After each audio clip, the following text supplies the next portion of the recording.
Assalaamu calaykum akhyaarta. Maanta waxaanu ka hadlaynaa maxay dadku kuu xukmiyaan marka ugu horreysa ee aad kulantaan. Maxay dadku kaaga aaminaan waxaad ahayn marka kugu horreysa ay ku arkaan ama ay kula kulmaan. Badanaa waxaad arkaysaa qof dhahaya Hebel waa sidaas, hadda ka hor ayaan is aragnay. Hebel waa sidaas, hadda ka hor ayaan arkay asagoo meel maraya. Hebel waan arkaa maalin walba, waa qof sidaas camal ah. Hadallada noocaas ah dadku maxay u yiraahdaan? Maxay tahay sababta? Badanaa bini'aadamku waxay jecel yihiin inay qofka ka sheegaan waxa ay ku arkeen ama ay isleeyihiin qofkaas uu yahay, iyagoon xaqiiqada ka haynin qofkaas, dabeecadiisa runta iyo habdhaqankiisa iyo aqoontiisa iyo garaadkiisa intuu la egyahay.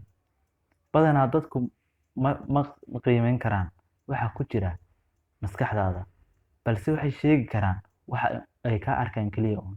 Marka ma is weydiisay sababta ay dadku kugu xukmiyaan waxaad ahayn oo ay kaaga aaminaan fikrado khaldan? Haddaba waxaan kuu sheegayaa sababaha ay dadku kaaga aaminaan ama ay kugu xukmiyaan waxaan aadan adigu ahayn. Lambarka koowaad waa muuqaalkaaga. Badanaa bini'aadamku hadday muuqaalkaaga arkaan waxay jecel yihiin inay kugu qiimeeyaan isaga. Sababtoo ah haddii aad 2 maalmood aad xiratid khamiis oo ay ku arkaan adoo khamiiskaas qaba, waxaa laga yaabaa inay ku dhahaan Hebel waa wadaad, qofkaas maalin walba waan arkaa khamiis buu qabaa, marka waxay kaa qaadanayaan inaad tahay qof wadaada. Marka sidoo kale haddii qofka ay ku arkaan adigoo waxyaabaha ay dhalinyaradu sameeyaan ama iska ciyaalka xaafadda camal ay kugu arkaan, waxay kaa aaminayaan inaad ahayn qof iska ciyaalka xaafadda oo aan mas'uuliyad weyn aan samayn karin. Marka badanaa bini'aadamku sababaha ay kugu qiimeyn karaan kulankooda ugu horreeya ay kula kulmaan waxay tahay inay muuqaalkaaga ay ku arkaan waxyaabaha ay isleeyihiin qofkaas uu yahay. Lambarka labaad waa qaabka aad u hadasho.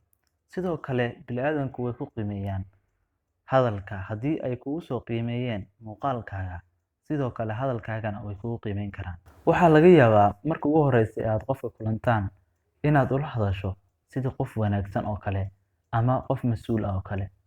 Sidoo kale waxaa laga yaabaa inaad ula hadashid sida ciyaalka xaafadda oo kale ama waxyaabaha ay dhalinyaradu ku dhaqmaan oo kale.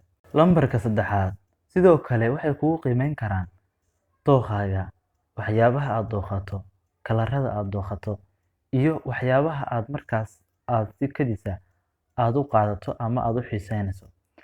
Bini'aadamku badanaa qofka waxyaabo badan ayay ku qiimeeyaan oo uusan ahayn isagu xaqiiqatan, laakiin waxyaabaha qaar waxyaabo suurtagal ah way jiraan oo qofka laga aamini karo marka ugu horreysa la arko, laakiinse xaqiiqada dhabta ah sidaas ma aha.